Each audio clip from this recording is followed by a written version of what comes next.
क्या यह सत्य है कि पति की मृत्यु के बाद स्त्री को सती हो जाना चाहिए? क्या कहते हैं भगवान श्री कृष्ण, जानिए आज की इस प्रस्तुति में। दोस्तों, सती प्रथा के विषय में अनेक बातें कही जाती हैं कि स्त्रियों को जबरदस्ती सती हो जाने के लिए विवश किया जाता है, किंतु क्या ये पूर्ण सत्य है? श्री कृष्ण ने गरुड़ जी को सती प्रथा के विषय में महत्वपूर्ण ज्ञान दिया है। अपने पति की मृत्यु के बाद स्त्री को क्या करना चाहिए?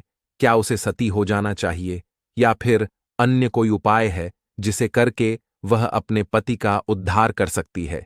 क्या कोई स्त्री पति की मृत्यु के बाद दूसरा विवाह कर सकती है? इस विषय में भी भगवान श्री कृष्ण ने महत्वपूर्ण ज्ञान दिया है, जिसके विषय में आज हम जानने वाले हैं। दोस्तों, एक बार की बात है, पक्षीराज गरुड़ भगवान श्री कृष्ण के पास आते हैं और उनसे पूछते हैं, हे प्रभु, जब किसी बालक की मृत्यु हो जाती है तो उसका अंतिम संस्कार कैसे करना चाहिए तथा उसकी माता को किस प्रकार से सूतक का पालन करना चाहिए? हे प्रभु, जब पति की मृत्यु पत्नी से पहले ही हो जाए तो उसकी पत्नी को क्या करना चाहिए? अपने पति के उद्धार के लिए उसे कौन से कार्य करने चाहिए? तब भगवान श्री कृष्ण कहते हैं, हे पक्षीराज गरुड़, आज तुमने अत्यंत उत्तम प्रश्न किया है। तुम्हारे इस प्रश्न में समस्त संसार का कल्याण छिपा हुआ है। इसीलिए अब मैं तुम्हें तुम्हारे सभी प्रश्नों का उत्तर देता हूं। तुम इसे ध्यान से सुनो। भगवान कहते हैं, हे गरुड़, अब मैं तुम्हें बालक की मृत्यु के उपरांत किए जाने वाले क्रियाओं के बारे में बताता हूं। जो बालक जन्म लेने के बाद उसके दांत निकलने से पहले मर जाता है या जिन बच्चों की मृत्यु गर्भ से बाहर निकलने के बाद हो जाती है, उनका अग्नि संस्कार नहीं करना चाहिए तथा उनके लिए पिंडदान तथा जल संतर्पण कार्य नहीं करने चाहिए। हे खगश्रेष्ठ, 2 माह से कम 2 वर्ष के बालक की मृत्यु होने पर उसे पृथ्वी में गड्ढा खोदकर गाड़ देना चाहिए। इससे अधिक आयु वाले मृत बालक के लिए दाह संस्कार ही उत्तम है। 2 वर्ष से अधिक आयु के बालक की मृत्यु होने पर उसे सभी बंधुगण मिलकर श्मशान भूमि में ले जाकर लौकिक अग्नि से यम सूक्त का पाठ करते हुए चिता में जला दें।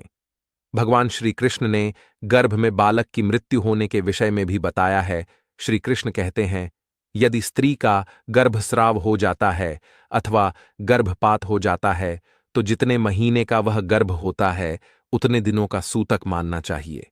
यदि 4 महीने के अंदर गर्भ नष्ट हो जाता है तो उसे गर्भस्राव कहा जाता है तथा 5 और 6 महीने बाद गर्भ नष्ट होता है तो उसे गर्भपात कहा जाता है। यदि बालक के जन्म के बाद उसके नामकरण के बीच उसकी मृत्यु हो जाती है तो माता पिता केवल स्नान करने से ही शुद्ध हो जाते हैं।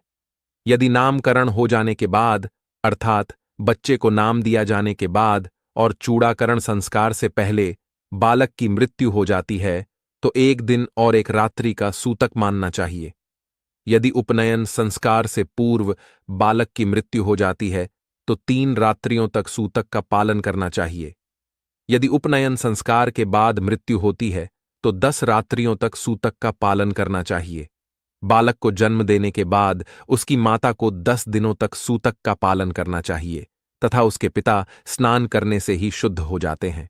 बालक को जन्म देने वाली स्त्री को उसके पिता ने स्पर्श नहीं करना चाहिए। ऐसा होने पर पिता को आचमन करके शुद्ध होना चाहिए। श्री कृष्ण कहते हैं, हे पक्षीराज, अब मैं तुम्हें पति की मृत्यु के बाद स्त्री को क्या करना चाहिए इस विषय में बताता हूं। इसे ध्यान से सुनो। शास्त्रों में यह नियम चरित्रवान और पतिव्रता स्त्रियों के लिए बताए गए हैं। जो स्त्री पतिव्रता नहीं होती है उसे मृत्यु के उपरांत नरक लोक की यात्रा करनी पड़ती है। श्री कृष्ण कहते हैं, जो स्त्री जवानी में अपने चरित्रवान पति को छोड़कर दूसरे पुरुष के पास जाती है तो वह 7 जन्मों तक स्त्री का जन्म प्राप्त करके बार बार विधवा होती है। जो पुरुष ऋतुकाल आने पर भी अपनी पत्नी के साथ संबंध नहीं बनाता है तो उसे बाल हत्या का पाप लगता है। श्री कृष्ण कहते, अब तुम स्त्री के पुनर्विवाह के बारे में सुनो। जिस स्त्री का वाग्दान किया गया हो और उसका पति प्रदेश चला गया हो अथवा मर गया हो या उसने संन्यास ले लिया हो अथवा उसका पति नपुंसक हो अथवा पराई स्त्री के पास चला गया हो तो इन स्थितियों में स्त्री को दूसरा विवाह कर लेना चाहिए।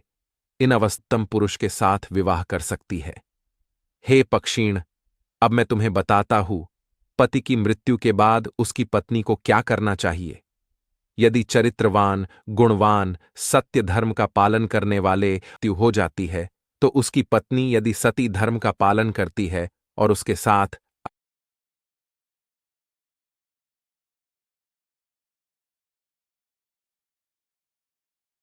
अग्नि में प्रवेश कर लेती है, तो वह स्त्री अपने पति के साथ ही स्वर्गलोक में जाती है, उसी के साथ सृष्टि के अंत तक सुखों का उपभोग करती है।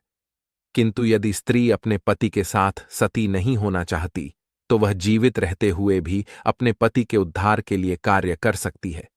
अपने मरे हुए पति का उद्धार करने के लिए जो स्त्री जीवित रहती है, जो उसके साथ सती नहीं होती, उसके साथ नहीं मरती है, तो वह जीवित रहकर भी अपने पति के उद्धार के लिए कार्य कर सकती है।